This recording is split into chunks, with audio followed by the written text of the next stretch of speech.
இப்ப நம்ம என்ன பார்க்க போறோம்னா, திமுக வெற்றி, தமிழ்நாடு வெற்றி, மாநில உரிமையை காப்பாற்றிய திமுக அரசு அப்படின்னு சொல்லிட்டு எல்லாரும் சந்தோஷப்பட்டு கொண்டாடிட்டு இருக்காங்க. இது மாநில பிரச்சனையா இல்லைன்னா திமுக பிரச்சனையா அப்படின்னு நீங்களே சிந்திச்சு பாருங்க. நான் உண்மையை சொல்றேன், ஃபேக்க சொல்ல, திமுக மாதிரி பொய்ய சொல்லல. வாங்க, இப்ப 543 தொகுதி இருக்கு. 1973 மக்கள் அடிப்படையில இந்த 543 தொகுதியை கொண்டு வந்தாங்க. அப்ப இது 1976 கொண்டு வந்தாங்க மக்கள் அடிப்படையில.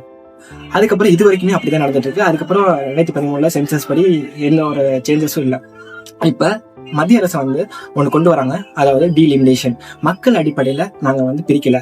அதாவது திமுக எதிர்கட்சிகளா சொல்றது, மக்கள் அடிப்படையில பிரிச்சாங்கன்னா தமிழ்நாடு உள்ளிட்ட தென் மாநிலங்களுக்கு சீட்டு குறையும் அப்படின்னு சொல்லிட்டு 39 கீழே இன்னும் கம்மியாகும் அப்படின்னு சொல்லிட்டு மாநில பிரதிநிதித்துவம் அப்படி குறையும் அப்படின்னு சொல்லிட்டு ப்ரொபகண்டா பண்ணிட்டு இருக்காங்க. அதுக்கு பிஜேபி மத்திய அரசு பிஜேபி நீங்க சொன்னா மத்திய அரசு விளக்கம் கொடுத்தாங்க.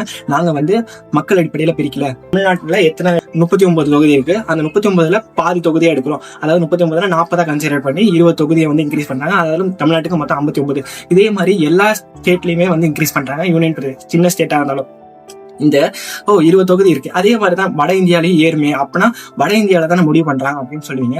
ஆனா உண்மை இப்ப 543ல எப்படி 543 தொகுதி இருக்குல்ல, அதுல எப்படி பிரதமரை சூஸ் பண்றாங்களோ அதே மாதிரிதான் 800 சம்திங் உள்ள தொகுதியிலையும் செலக்ட் பண்ணுவாங்க.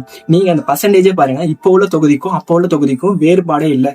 அந்த ஒரு 0.10% தான் டிஃபரன்ஸா இருக்கும். இப்ப அதுவும் அதிகமானதான் இருக்கு எல்லா ஸ்டேட்லயுமே. அதுதான் சொல்றேன்.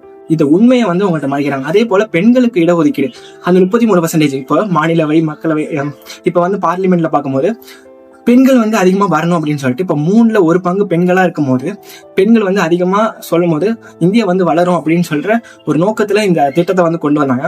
ஆனா இப்ப உள்ள எதிர்கட்சிகள் இந்த தீர்மானத்தை தோல்வி அடைய செஞ்சுட்டாங்க. இது மக்களுக்கு தேவையற்றதா, மக்களுக்கு நன்மையற்றதா, இல்ல திமுக செஞ்சதா ரைட்டா அப்படின்னு சொல்லிட்டு நீங்களே சொல்லுங்க. உண்மைக்கு பக்கத்துல நில்லுங்க. இதை யார் மூலமும் யாருக்காகவும் சப்போர்ட் பண்றதுக்காக சொல்ல. இது மக்களோட தோல்வியா இல்ல பிஜேபியோட தோல்வியா அப்படின்னு நீங்களே சொல்லுங்க.